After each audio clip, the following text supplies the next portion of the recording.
මගේ channel එකට මම ඔයාලව ආදරෙන් පිළිගන්නවා.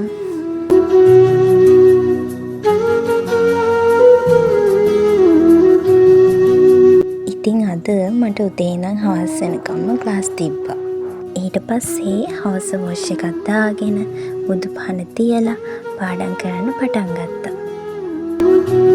මං කොයි වෙලාවෙ පාඩම් කරන්න ගත්තත් මගේ පොත් මේසෙ ලස්සනට හදාගෙන තමයි මම පාඩම් කරන්න පටන් ගන්නෙ. මොකද අපි පාඩම් කරන තැන ලස්සනට පිළිවෙලට තියාගත්තාම තමයි අපිට ආසාවෙන් පාඩම් කරන්න හිතෙන්නේ. තව දෙයක් තමයි ඔයා පාඩම් කරන්න ගන්න කලින් to do list එකක් හදාගෙන ඉන්න. එතකොට ඔයාට පාඩම් කරන්න ලේසි.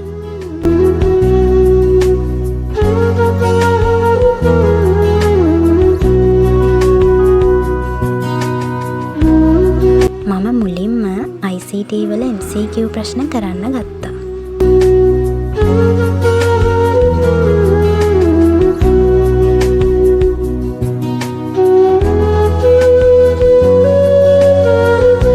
MCQ ප්‍රශ්න කරනකොට බැරි තැන් අමාරු තැන් ගොඩක් දේවල් අහුවෙනවා.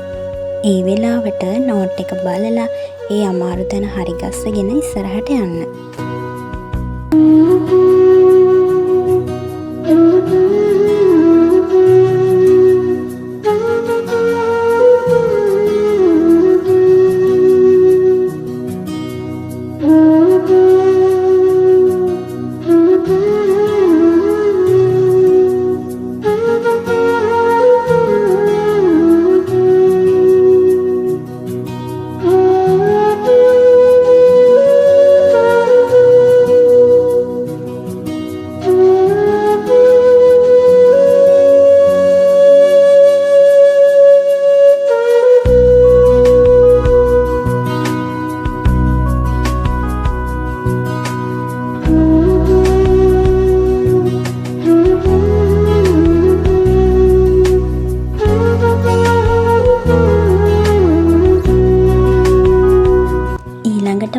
මීඩියාවල අමාරු පාඩමක රෙකෝඩින් එකක් බලන්න ගත්තා. ගොඩක් අයගේ ලොකු මතයක් තියෙනවා ඔන්ලයින් ක්ලාස් එච්චර සාර්ථක නැහැ කියලා.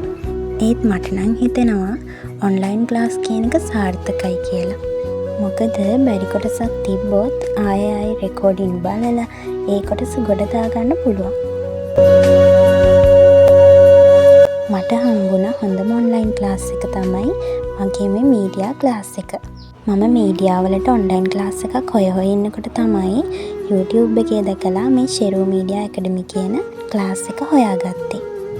ඉතින් ඔයා මීඩියා කරන්න ආසාවෙන් හරි මීඩියාවලට ක්ලාස් එකක් හරි හොය ඉන්නවනම් ෂෙරූ මීඩියා ඇකඩමි එකත් එක්ක එකතු වෙන්න කියලා මම ආදරෙන් ඉල්ලනවා.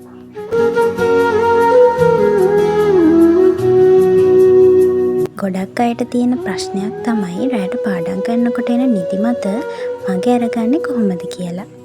ඒ නිදිමත එන වෙලාවට ඔයා හොඳට වතුර බොන්න. තව ඒ වගේ වෙලාවට හොඳට උණුවෙන් තේ එකක් පොඩි ස්නැක් එකක් වගේ දෙයක් ගන්න.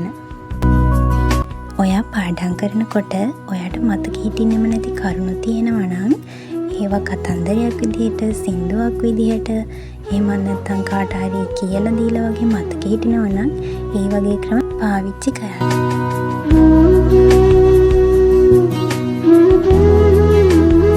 රැට පාඩම් කරන අය උපරිම 12 වෙනකම් විතරක් පාඩම් කරන්න.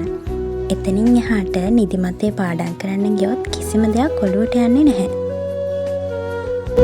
මගේ බ්ලොග් එක ඔයාට ප්‍රයෝජනවත් වුණා නම් අනිවාර්යයෙන්ම ලයික් එකක් දාගෙන යන්න. ඒ වගේම channel එකත් subscribe කරන්න අමතක කරන්න එපා. මාත් එක්ක එකතු වෙලා ඉන්නවල හැමෝටම යහපතක්ම වේවා.